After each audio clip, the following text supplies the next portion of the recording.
جو قیامت کا جو دن ہوتا ہے نا، جب اللہ قیامت قائم کرتا ہے، اس سے پہلے میں نے ایک ڈریم میں اللہ سے پوچھتا ہوں کہ اللہ آخر یہ کیسے ہوگا کہ تو قیامت کے دن ہم سب کو آواز دے گا اور ہم سب تیری طرف دوڑتے چلے جائیں گے۔ تو اللہ نے مجھے ایک مثال دی۔ اللہ کہتا ہے قاسم جیسے کہ ایک بلی ہے اور اس کے چھوٹے چھوٹے دودھ پیتے بچے ہیں، وہ اپنے بچوں کو دودھ پلا کے تو اپنا رزق تلاش کرنے کے لیے باہر چلی جاتی ہے، اور پھر وہ کئی گھنٹوں کے بعد جب واپس آتی ہے اور اس وقت اس دوران اس کے بچے جاگ جاتے ہیں اور وہ اپنے آپ کو اکیلا دیکھ کے، اپنی ماں کو پاس نہ دیکھ کے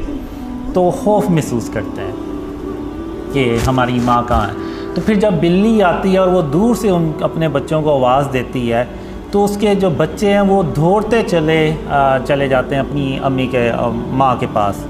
اور یہ نہیں دیکھتے کہ ان کو کوئی راستے میں کوئی خطرہ بھی ہو سکتا ہے، کوئی نقصان بھی ہو سکتا ہے، نہیں، وہ بس یہ دیکھتے ہیں کہ ہماری جو ماں ہے اس نے ہمیں بلایا۔ تو بالکل اسی طرح میں قیامت کے دن جب تم سب کو آواز دوں گا تو تم سب اسی طرح میری طرف دوڑتے چلے آؤ گے اور میرے سامنے حاضر ہو جاؤ گے۔ تو اب جب میں نے دیکھا اپنے ڈریمز میں کہ اللہ قیامت قائم کر دیتا ہے، تو اب مجھے ایسے لگتا ہے جیسے میں زمین سے اگ کے نکلا ہوں، جیسے کوئی پودا اگتا ہے تو اس طرح سے نا میں زمین سے اگا ہوں، اور جیسے ہی میں اٹھا ہوں تو وہ آلریڈی یعنی ہوتا ہے کہ میں نے اللہ رب العالمین کے پاس جانا ہے، یعنی اس کے سامنے جانا ہے۔ تو اب میں ادھر ایسے تیز چلتا ہوا نا، تو جیسے اللہ نے آلریڈی مجھے بتایا ہوا کہ میں نے کہاں جا کے کھڑے ہونا ہے، تو میں ادھر جاتا ہوں اور جا کے کھڑا ہو جاتا ہوں، تو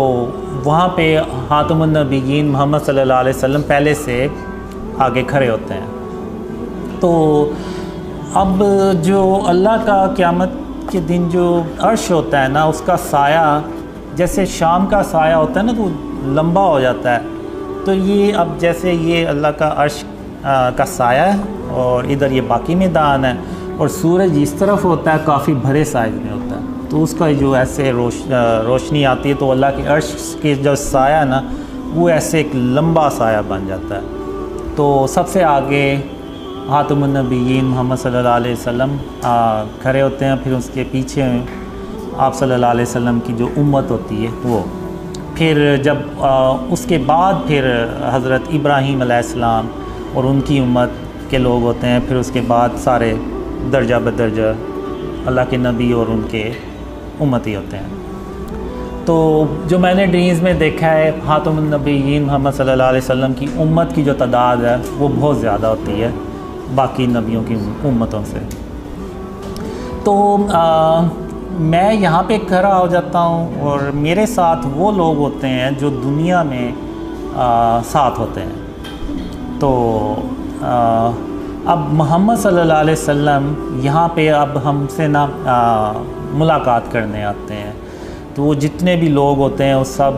خاتم النبیین محمد صلی اللہ علیہ وسلم ان سے ان پرسن ملتے ہیں، اور وہ کہتے ہیں کہ آپ نے دنیا میں قاسم کے ساتھ رہے اور اسلام اور یعنی اس پر جو ڈریمز آئے تھے اس وقت مجھے، تو اس وقت مجھے نہیں پتہ ہوتا کہ ہم نے ایسا آخر کیا کام کیا ہے کہ خاتم النبیین محمد صلی اللہ علیہ وسلم ہم سے ملنے پہلے آئے ہیں۔ تو بہرحال اس وقت تو مجھے نہیں سمجھ لگی، لیکن آج اب تو سمجھ لگتی ہے کہ وہ شاید اسلام کی سربلندی سے متعلق ہی کام ہوگا۔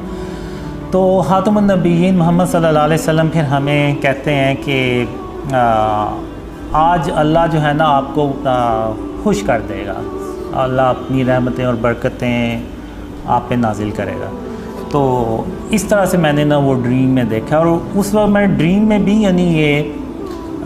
سوچ رہا ہوتا ہوں، حیران ہو رہا ہوتا ہوں کہ ہم نے آخر دنیا میں ایسا کیا کام کیا ہوگا کہ خاتم النبیین محمد صلی اللہ علیہ وسلم خود ہم سے ملنے آئے ہیں۔ تو وہ اس طرح کا ڈریم ہوتا ہے۔ تو اس کے علاوہ بھی کافی ڈریمز ہوتے ہیں، یعنی اس میں یہ جو ایریا ہوتا ہے ادھر سارے کفار ہوتے ہیں کھڑے ہوئے، اور ان کے گردنوں میں اور پورا زنجیروں میں جکرے ہوتے ہیں، اور ایسے یعنی کہ ان کے اوپر یہ آج جو دن ہے نا وہ بہت بھاری ہے، تو اور ان کے لیے کوئی چھاؤں نہیں ہوتی، اور ایون زمین بھی ان کی تپ رہی ہوتی ہے، اور زمین سے بھی جو ہے نا وہ ان کو تپش محسوس ہو رہی ہوتی، مل رہی ہوتی، تو اس طرح سے بڑھ رہی ہیں۔